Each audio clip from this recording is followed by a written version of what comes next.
S M Farhad, আপনাকে স্বাগত জানাচ্ছি আমাদের সম্পাদকীয়তে। আপনি হয়তো প্রথমবারের মতো আমাদের সঙ্গে যুক্ত হলেন।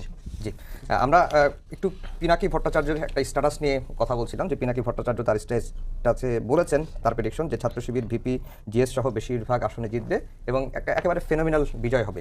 পাল্টা আরেকটি পোস্ট এসেছে যে ওয়াশিংটনের প্রেস মিনিস্টার গোলাম মর্তুজা, তিনি তার স্ট্যাটাসটি হয়তো আপনি দেখেছেন কিনা, উনি যেটি বলেছেন যে ডাকসুতে বিপুল ভোটে পরাজয়ের মধ্য দিয়ে প্রমাণ হবে তাদের ভোট বাড়েনি, আওয়াজ বেড়েছে, মুক্তিযুদ্ধ বিরোধী এই আওয়াজে ভোট আরো কমতে পারে। মানে আপনার কাছে কি মনে হয় যে তার এই দৃষ্টিভঙ্গিটা আসলে কেন তিনি বললেন যে মুক্তিযুদ্ধ বিরোধী যে ভূমিকার কথা বলছেন, যে মুক্তিযুদ্ধ বিরোধী আওয়াজের কথা বলছেন? আমি এখানে দুইজনের নাম বলেছেন, দুইজনের কাউকে মানে ওনারা কি বলেছেন এটা আমার কাছে মানে আমি করবো না, মুখ্য বিষয় মনে করবো না।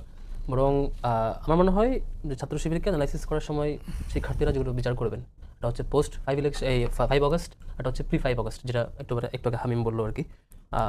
5 আগস্টের আগ পর্যন্ত আমি হিসাব মেলাচ্ছিলাম ছাত্র শিবিরের আওয়ামী ফেসিবাদ বিরোধী মুভমেন্টে কাজ করতে গিয়ে।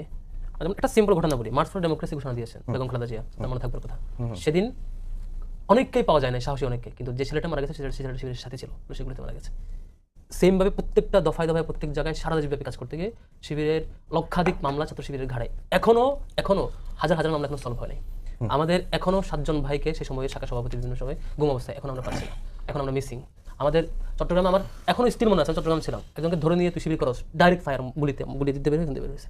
আরেকজনকে চট্টগ্রামে বহদ্দারহাটে মেরে তারপর চোখ উপড়াই ফেলেছে দিন দুপুরে, তারপর হচ্ছে মাথা থেতে দিয়ে ড্রেনে ফেলেছে। এই নানান চড়াই উত্তরের মধ্যে দিয়ে ছাত্র শিবির পার করবার পর আসবার পর যখন পোস্ট 5 আগস্ট আসছে, ছাত্র শিবির তার জায়গা থেকে যথেষ্ট সুশৃঙ্খলতার পরিচয় এবং সামগ্রিক শিক্ষার্থীদের যে কাজ করা, সেই কাজগুলোর পরিচয় সেদিক থেকে প্রেডিকশন করতে হবে। আর দ্বিতীয় বিরোধিতারও আমাদের সব মতকে সবার ভালো লাগতে হবে, সবার ভালো লাগবে, এটা স্বাভাবিকভাবেই ডেমোক্রেটিক এনভায়রনমেন্ট আমি প্রত্যাশা করি না। ডেমোক্রেটিক এনভায়রনমেন্ট আমাদের কেউ অপছন্দ করবেন, কেউ দ্বিমত করবেন, এটা করতে পারে, তাদের প্রতি আমি রেসপেক্ট করি। তবে কেউ যদি আমাদেরকে অন্যভাবে ফ্রেমিং করতে চায়, সেক্ষেত্রে তিনি করলে সেটা আমাদের ফিডব্যাক থাকবে, অডিয়েন্স জাজ করবে। আর ভোটের ক্ষেত্রে আমি শিক্ষার্থীদের প্রতি, যারা ভোট দেবেন, ভোটারদের প্রতি আমি যেটা মনে করি, অমুক শিবিরের তাই ভোট দিব, তমুক ছাত্র দলের তাই ভোট দিব, তমুক বাচ্চাছে তাই ভোট দিব। আমার মনে হয় অন্তত ঢাকা বিশ্ববিদ্যালয়ের শিক্ষার্থীদের এই মার্কা মেরে ভোট দেওয়া, সিল দেখে ভোট দেওয়া, এই ফ্রেম থেকে সরে এসে বরং প্রত্যেকটা পোস্টে যারা প্রার্থী হয়েছেন তাদের ইভ্যালুয়েশন করা দরকার, তাদেরকে যে আমি চাই আমার প্রার্থী যিনি আসবেন তিনি সততার সাথে, ক্যাপাসিটির সাথে, দক্ষতার সাথে সবাইকে সাথে নিয়ে কাজ করবেন।